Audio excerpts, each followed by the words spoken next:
Me encanta este espacio.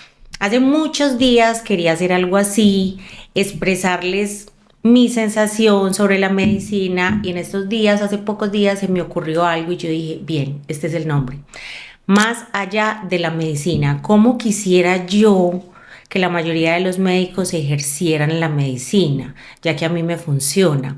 Obviamente todos los seres humanos somos diferentes, no podemos pretender que todos seamos iguales ni que sean como yo, pero sí quisiera contarles un poquito de mi historia. La idea es entrevistar médicos, entrevistar otro tipo de profesionales, pero hoy les voy a contar mi historia sobre cómo llegué a este tema de más allá de la medicina y luego veremos entrevistas como les acabé de mencionar.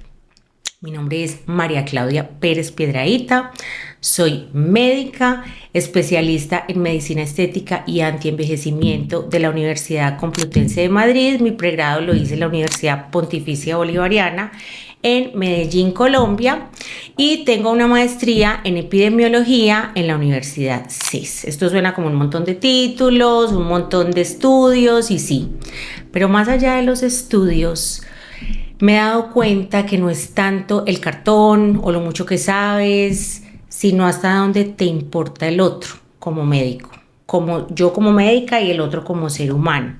Finalmente toda la información está en internet, está en los libros, si algo no lo sé lo puedo consultar, pero hasta dónde realmente estoy ejerciendo una profesión dedicada al servicio del otro. La persona me busca porque requiere algo y hasta donde yo estoy comprometida con ese otro ser humano para poderle ayudar en lo que me necesite. Entonces, inicialmente les voy a contar un poquito de mi historia, de cómo llegué a esto. Desde niña siempre quise ser médica. A veces nos pasa así, siempre sabemos qué queremos ser, otros no tienen ni idea de lo que van a hacer. Yo siempre quise ser médica, siempre. Y afortunadamente pues pude entrar a la Universidad Pontificia Bolivariana, nunca dudé de la profesión que quería hacer. Estudiando medicina fue un poquito difícil porque cuando terminé 11 en el colegio, mi papá falleció. Digamos que teníamos una posición económica buena y quedamos a la deriva, no sabíamos de qué íbamos a vivir. Entonces, bueno, finalmente soy una persona muy creyente en Dios, la vida me ha llevado a eso, poco religiosa. Tengo a Dios muy cercano de una manera diferente a la religión, respetando mucho los que se acercan a Él a través de la religión. Pero yo lo tengo con un contacto distinto. Lo siento en mí, siento que converso con él, todas las mañanas me levanto a tomar un tinto y tengo mis conversaciones con él. A veces puedo pensar que soy yo misma la que me contesto, no sé, pero tengo una creencia en Dios que para mí ha sido, digamos, el timón de mi vida. Entonces entré a la universidad, como no teníamos pues esos recursos con los que contábamos antes, me tocó hacer un préstamo en el ICETEX. Me tocó trabajar durante toda la carrera de medicina de mesera en una pizzería. Entonces era duro, difícil, siempre fui muy buena estudiante en el colegio, pues tenía todas las facilidades. En la universidad ya me di cuenta y me encontré con un muro de frente, porque pasar de ser la mejor en el colegio a encontrarte con muchos que fueron los mejores en el colegio, ya eres una más.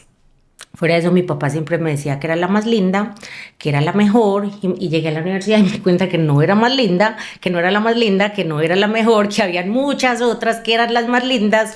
Entonces eso fue un choque emocional muy fuerte. Fuera de eso, se me muere el papá, que era el amor de mi vida, que era la persona que me guiaba, que me contemplaba, pero bueno, afortunadamente pues quedamos con mi mamá, que nos apoyó, que nos ayudó también en este proceso y más o menos en segundo, tercer semestre tuve una depresión muy fuerte, tuve un episodio de bulimia, anorexia y no sabía por qué, no entendía lo que me estaba pasando, hasta que llegó un punto donde dije algo me pasa, esto no es normal y pedí ayuda con psiquiatría. Allá mismo en la clínica bolivariana donde hacíamos las prácticas, entonces me empezó a ver un grupo interdisciplinario de psiquiatra, psicólogo, nutricionista y definitivamente estaba enferma. Tenía una depresión severa, todo lo que comía lo vomitaba, era una angustia tenaz, terrible, una angustia familiar, pero gracias a Dios, con ayuda profesional, logré ir saliendo, fuera de eso, trabajando, estudiando medicina. Entonces yo salía de la universidad 5 de la tarde para ir a trabajar hasta las 10, 11 de la noche de mesera. Nunca perdí ninguna materia. Honestamente yo no sé cómo hacía. Hoy miro para atrás durante toda mi vida y digo, no entiendo cómo hice, pero lo logré y me siento orgullosa de eso. Me encanta contar esta historia porque hay muchas personas, ya voy a terminar, pues ya enseguida les sigo contando la historia, se me vienen ideas a la cabeza y les doy como muchas ideas, una aquí, una aquí, una aquí, pero bueno, así soy yo y voy hilando unas con otras.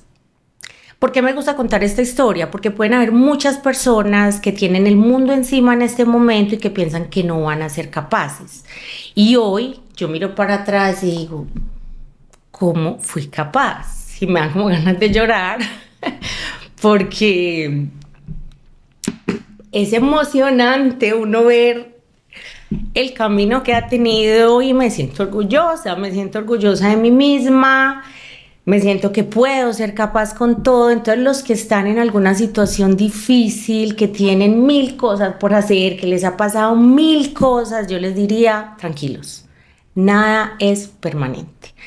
Entonces, adelante, para adelante. Paréntesis, sigamos con la historia.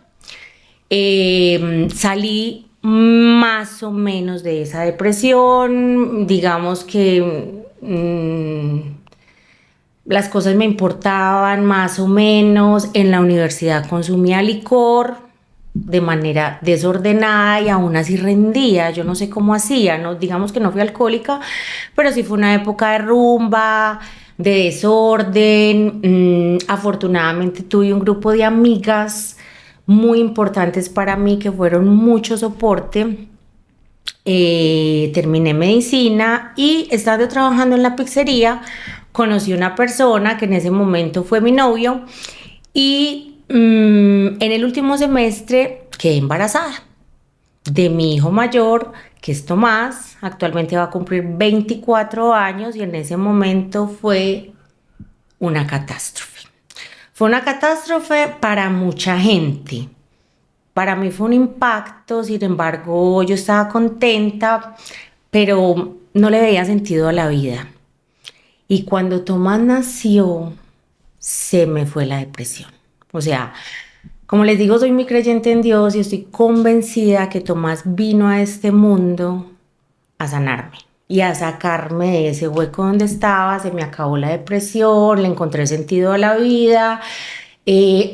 Había un motor muy grande para seguir adelante. Luego de que Tomás nació, entonces tenemos que buscar el servicio rural. Los médicos tenemos que prestar un servicio rural después de graduarnos, terminar en el internado, que es un año entero de prácticas de los diferentes hospitales, durísimo, haciendo turnos de 24, 36 horas en mi época, porque en mi época, valga la aclaración, era demasiado exigente. Ahora, perdón lo que voy a decir, pero se han vuelto un poquito laxos con el tema de la exigencia en medicina. Lo digo porque he sido docente en una universidad en medicina y están un poquito laxos. No podía irme para un pueblo a hacer un rural, tenía un bebé recién nacido. No me gradué con mis compañeras, cosa que también me dolió muchísimo, pero bueno, como decía la mamá de una amiga mía, tienes otra cosa mucho mejor que no tienen estas otras brujas, que era un bebé, que era lo máximo.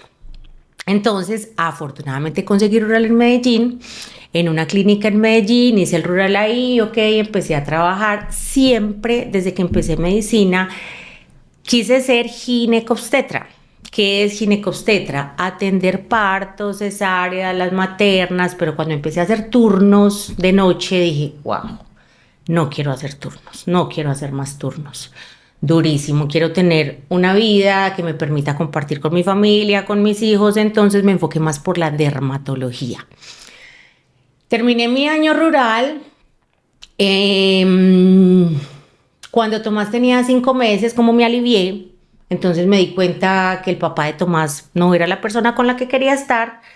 Me separé, me devolví para donde mi mamá y empecé a hacer este año rural aquí en Medellín, y allí conocí a otra persona cuando Tomás tenía 16 meses, que es el papá de mi segundo hijo, con el que duré 13 años más o menos. Luego de eso tuve diferentes trabajos, trabajé entregando las pruebas de VIH positivas y manejando todo el programa de VIH en un municipio. Trabajé también en un centro de salud mental donde aprendí algo de psiquiatría y empecé a tener nociones de la parte mental y emocional. Yo siempre he dicho y pienso que Dios nos pone a veces a vivir experiencias personales porque Él está convencido que eso nos puede ayudar a que sí las vivimos y luego tenemos personas al frente con experiencias iguales, vamos a ser capaces de entenderlos, primero que todo, y de ayudarles a salir de ahí. Entonces hoy en día pienso que mi depresión, mi anorexia, mi bulimia, mi situación familiar, mi situación económica me sirvió de base para poder ayudar a los demás en el momento en que estoy actualmente. Siguiendo con la historia, tuve otros trabajos, trabajé en una universidad montando los servicios de bienestar universitario, trabajé como jefe médica en una EPS, y me seguí presentando a la especialización. No sé si ustedes saben que nos presentamos 200, 300, 400 personas, 400 médicos para 2 o 3 cupos. En una universidad me presentaba a la Universidad de Antioquia, me presentaba al CES, me presentaba a la Bolivariana y me presenté durante 9 años consecutivos a dermatología y no pasé. Es absolutamente difícil, entonces es una sensación de fracaso, de que no sabes nada, de que no eres capaz. Mis amigas iban pasando, una pasó a oftalmología, la otra pasó a ginecobstetricia, y yo seguía intentando, finalmente no pasé. Nunca quise quedarme como médica general, entonces buscando algo que me diera como ese perfeccionamiento, como algo que estudio, ahí fue donde decidí hacer la maestría en epidemiología. En el CES fue algo súper difícil, lo más difícil que he estudiado en mi vida, todas las estadísticas. Para los que no saben, la epidemiología es una ciencia que nos ayuda a hacer investigación, enfocada más que todo en salud, en el área de la salud. Luego de eso, me seguía gustando el tema de la piel y empecé a buscar y me encontré con la Universidad Complutense de Madrid, que ofrecía la especialización en medicina estética y antienvejecimiento, y esa fue la mejor decisión de mi vida. Estudié esa especialización. Fue también difícil, pero yo creo que en la vida todo lo que conseguimos con frutos exitosos tiene sacrificios, tiene esfuerzo, pero fue todo un éxito. Luego terminé esa especialización y empecé a trabajar en una clínica de medicina estética un tiempo, después trabajé en otra, hasta que formé mi propio consultorio. Tengo un consultorio hace ya... va a ser más o menos 15, 16 años. Y ahí, desde la medicina estética, que es algo muy loco, fue donde empecé a entender que los seres humanos son más que enfermedad, somos más que enfermedad, somos más que un voto, somos más que estar gordo o estar flaco, somos más que querer estar lindos. Y me di cuenta que cuando una persona venía donde mí a querer cambiar su aspecto físico es porque querían cambiar algo en su proceso de vida. Y desde ahí empecé a enfocar la medicina. Esto viene más o menos hace 8 años, donde me empecé a dar cuenta. Hay otra parte de mi historia que comenzó, digamos, hace 12 años. Yo comencé en una búsqueda, yo que yo no sabía de qué. Y hoy me di cuenta que la búsqueda era de mí misma. O sea, yo necesitaba encontrarme a mí misma. Entonces, en esa búsqueda me encontré con varias personas que canalizaban que un maestro, que otro maestro, que las cartas, que el tabaco, que no sé qué, y eso fue, digamos que positivo, todo ha sido una experiencia positiva porque ha sido un aprendizaje. Y a través de eso conocí una persona muy especial que hoy en día es mi mejor amiga, es como mi segunda mamá, que me ha llevado en un acompañamiento muy bonito con Dios y ha sido un pilar muy fuerte en mi vida. Fue la persona con la que me enseñó, quien me enseñó a acercarme a Dios. Entonces, a través de esa experiencia personal, es que yo quiero mostrar que hay más allá de la medicina. Alguna vez me ofrecieron dar clases en tercer semestre. ¿Quieres enseñar sistema respiratorio en una universidad de medicina? Y yo dije, sí, de una, sin pensarlo. Yo dije, ¿qué tengo que ver yo con sistema respiratorio? No importa, decía yo, quiero enseñar cosas distintas a lo que yo aprendí en la universidad. Quiero enseñar qué bacano yo pararme, ir a la puerta directamente, saludar al paciente. Si es un paciente conocido, saludarlo de beso. Aquí en Colombia somos muy de tocar, muy de beso, muy de mucho gusto. Somos muy tacto, muy del tacto. En otros países puede que no, acá en Colombia sí. Qué rico yo tener una cercanía más con ese paciente, enseñar eso que yo hago en mi consultorio. Pues me encontré con un muro nuevamente porque si queremos seguir aprendiendo la vuelta canela de la molécula, que fue lo que yo aprendí en la carrera. La vuelta canela de la molécula a mí se me olvidó, porque se nos va a olvidar tanta información que recibimos a los 19 o a los 20 años. El cerebro de un joven de 19 años no está preparado para recibir tanta información tan detallada y tan compleja. Entonces, todas las vueltacanelas de la molécula se nos olvidan, pero de pronto sí te acuerdas del profesor que te enseña a tratar bien a un paciente. Entonces yo dije, quiero enseñar eso a los estudiantes. No fue fácil, algunos de pronto cogieron la idea, otros no. Sin embargo, encontré la oportunidad de realizar este tipo de videos, este tipo de podcasts. Soy muy afortunada de que la persona que me lo está haciendo es mi hijo mayor, Tomás, que estudió comunicación social, se dedica a esto. Y un día me dijo, ma, voy a ofrecer un servicio, voy a empezar a hacer podcast. Y nosotros, mi esposo y yo en YouTube, casi que diario vemos podcasts de personas que nos llaman la atención. Ve, mira, este man está, y nos gusta escuchar historias y nos gusta escuchar testimonios. Entonces me pareció maravilloso. Cuando Tomás me lo dijo, yo dije, sí, yo quiero, no sé ni siquiera de dónde enfocarlo, pero qué nota contar cómo desde mi experiencia podemos hacer un cambio en la atención en medicina.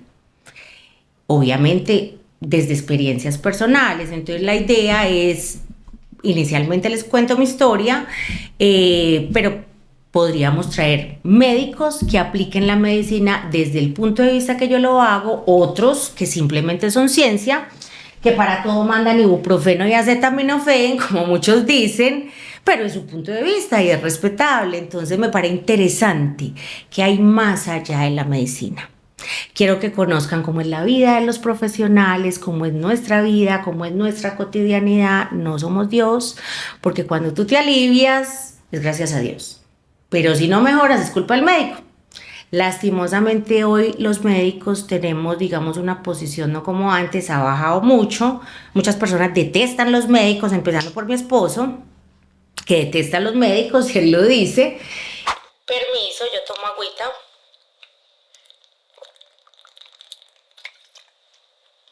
Esta es una de las cosas que les voy a enseñar durante estos podcasts, la importancia de tomar agua. Este es el oxígeno del cuerpo.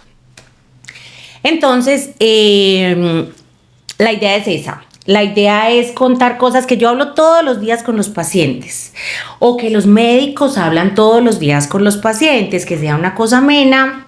Qué rico tener acá los testimonios de personas que nadie ha visto, pero que hacen trabajos hermosísimos. Quisiera traer, por ejemplo, un médico que fue compañero mío en la universidad. Él es ginecólogo, oncólogo. Tuvimos una situación con él hace poco y yo le dije, hey, qué especialización tan maluca la que tú escogiste. Y me dijo, María, es tenaz, se me mueren el 90% de las pacientes. Entonces, ¿desde dónde él enfoca? Para él es un fracaso, para él es un éxito. ¿Cómo él esa situación? Hemos visto todos que hay demasiado cáncer. ¿Por qué creemos que hay tanto cáncer? ¿Desde dónde estamos enfrentando la vida? O sea, la emoción, nada menos ahorita le decía a la novia esposa de Tomás, porque viven juntos, que tiene la tiroides alterada. Claro, estrés, o sea, hasta dónde llega la emoción que enfermamos la tiroides. Entonces, más o menos ese es el enfoque que le quiero dar a este podcast. En mi concepto, el 90% de las enfermedades son creadas. Nosotros somos los que enfermamos el cuerpo. Entonces, qué bacano poder llegar a miles de personas para que esto lo entiendan. De esto ya hay estudios, ya hay investigaciones, pero qué rico comentarlo o que nos cuenten ustedes mismos sus experiencias y saber más bien, ok, entonces cómo manejo ese tipo de emociones en vez de estar dando medicamentos. Entonces enfoquémonos más en el cuidado del cuerpo, en el ejercicio, en una sana alimentación, en manejar la emoción, en mantenernos felices. Las personas que nos mantenemos felices no nos enfermamos. Yo soy una persona absolutamente aliviada, tengo 47 años, tengo 3 hijos, uno de 24, uno de 14 y un chiquitico de 6, y soy una persona completamente sana, tengo un cuerpazo y yo misma lo digo y no me da pena, porque es que nos da pena hablar de nuestros atributos físicos. Tengo un cuerpazo, me siento súper orgullosa de mi cuerpo, me cuido. ¿Cómo logré eso? ¿Cómo logré eso? ¿Cómo otro logra eso? Porque es que nos da, ay no, ¿cómo estás de linda? Ay sí, pero mírame este gordito. No, sí, gracias, estoy linda, muchas gracias. Pero ¿por qué nos da pena recibir los halagos y darnos nosotros también flores? Yo soy la persona más importante en mi vida, porque si yo estoy bien, yo te puedo ayudar a ti, yo te puedo entregar algo a ti. Pero todo el tiempo estamos pensando, ¿usted qué me va a dar a mí? ¿Usted qué me va a dar a mí? ¿Usted qué me va a dar a mí? No, venga, yo le doy, pero yo me doy. Entonces esa es la invitación. Quiero que nos sigan acompañando. Esto es un ratico con el que yo estoy feliz, me emociono porque podremos llegar a muchísimas personas, tener un contacto, millones de personas. Entonces los espero en los siguientes podcasts, que vamos a tener temas muy interesantes.